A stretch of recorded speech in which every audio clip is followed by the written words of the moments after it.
Bakit tinatanong ko sa akin kung nakita mo na kami? Eh, ba't magka-holding hands kayo? Ano naman kung magka-holding hands kami? Dinala mo pa yung bag niya. Tapos, hinatid mo pa siya sa kanila. Ano mo ba siya? Sumagot ka. Pakiusap, sumagot ka. Ano ba? Sasagot ka ba? Nagmumukha na akong tanga dito. Huwag kang sumigaw. Huwag kang magsinungaling. Mahal ko siya. Ano? Mahal mo siya? Oo, mahal ko siya. Akala ko ba ako lang mahal mo? Fuckboy ka ba? Mahal kita pero mas mahal ko siya, okay? Bakit? Cute kasi siya. At saka maganda pa yung mga ngiti niya pag nakikita ko siya. Yun lang. At saka pag nakikita ko siya, para bang nakukumpleto na yung araw ko. Tapos parang sumisigla yung araw ko pagkasama ko siya. Akala ko ba ganyan ka sa akin? Bakit parang nagbago mo? Dati yun.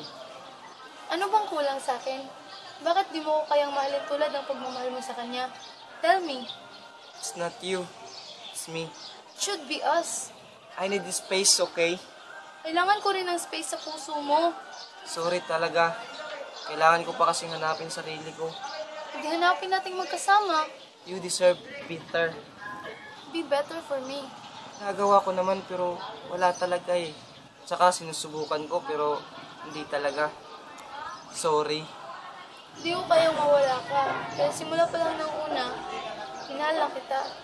Please stop. Mahal kita.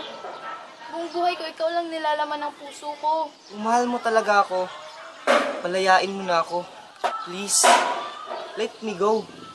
Ayusin natin to, please. Ayoko magkaganto tayo. Wala nang aayusin pa.